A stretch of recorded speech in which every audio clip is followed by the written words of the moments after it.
this is the micro feet scale Hammerhead Corvette by the Lego designer 2Bricks. This is the second model I built by the same designer, and it is just as good as the one I built last time, okay, which I will post a link to in a sec. Just noted a little gap there, never mind.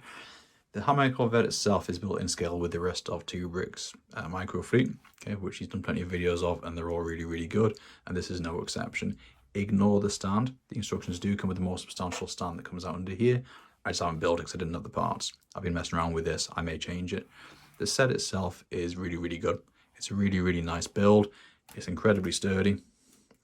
You know, nothing's going to fall apart. And it looks amazing on your desk. Okay, colors wise, there have been a few little changes just because of the parts I had available, but this was a really nice, interesting build. There's plenty of sideways building, there's some stuff going on, especially with some greebling around here that makes it sort of really interesting. The colors are really good throughout. Nice splashes of orange, lots of white.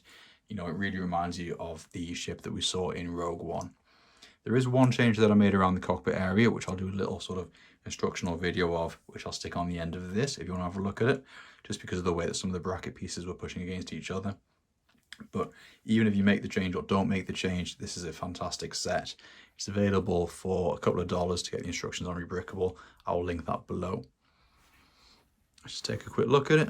Got some nice detail down the side. You got your little wings on the side here, just give it a nice shaping. Okay, you got greebling here. I went a little bit freestyle over here with just bits that I had, but it's really nice, really sturdy. You've got your engine detail. Again, there's kind of no angle that the designer hasn't looked at when designing this, and you can tell there's a lot of love that's gone into this ship.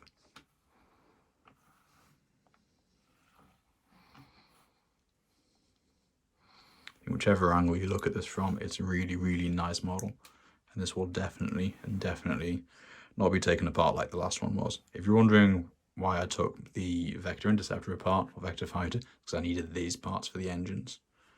But yeah, I love this a little bit more, so I'm glad I did that. I will not be taking this one apart.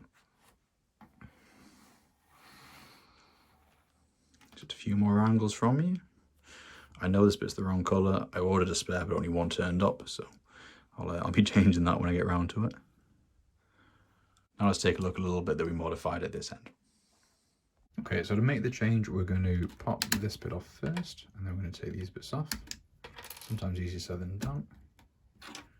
Let's just use a brick separator. Okay, and then we can just come in, gently prise these things off. Okay, put this to one side, we're not going to use that. Okay, so these are the two sides of the hammerhead part. These are the two bits that hold it together, and these are the pieces that we're going to use to make the modification. Okay, so put this one side for now. We pop the brackets off first. Okay. And just to show you why we're making this, so when the ship is built, these sit like this, sort of back to back.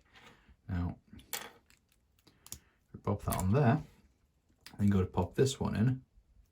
Okay, you can see that it doesn't want to fit. Okay, you can force it in, but it then creates this gap because of the pressure, just because of how long these pieces are. Okay, we can do the same with this one. Okay, do that. Try and pinch it together. It just creates a gap. So take these bits off. So all these yellow pieces, okay, we don't need those. We can just discard them.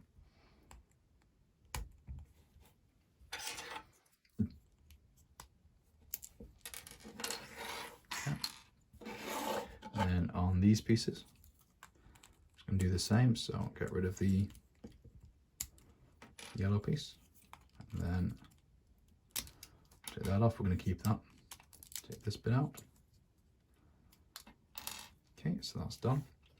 So now we'll take 1x2, pop it in there. We're going to pop this piece in here. Okay, to fill that gap. Go back to this. Get rid of these. Okay, then you've got a gap that will perfectly take one of these modified 1x2 plates. Just pop that in there like so. Okay, so now I've done that on both sides. Okay, you can see that all we've done is pop this modified plate in here. Okay, so now let's bring this back up. Bring our Corvette back into play. Go on here.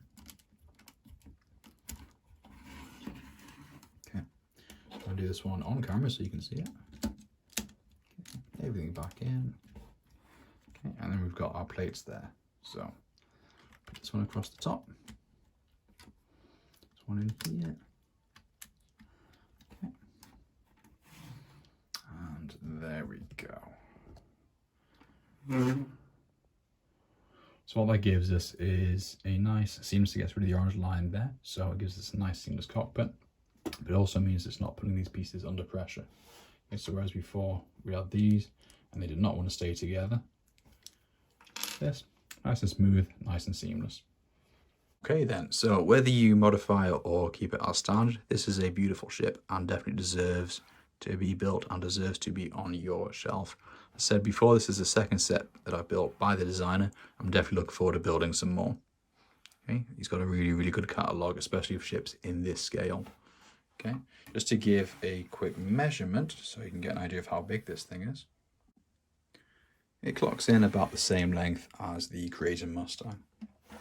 Okay, nose to tail, it's pretty much exactly the same length. Beautiful car and a beautiful ship. Both I recommend building, definitely.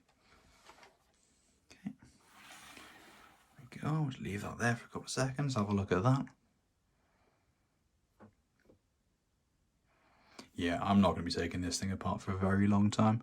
Thank you very much for watching my video review. As always, if you have any comments, please leave them below. Please subscribe. And other than that, I will catch you next time.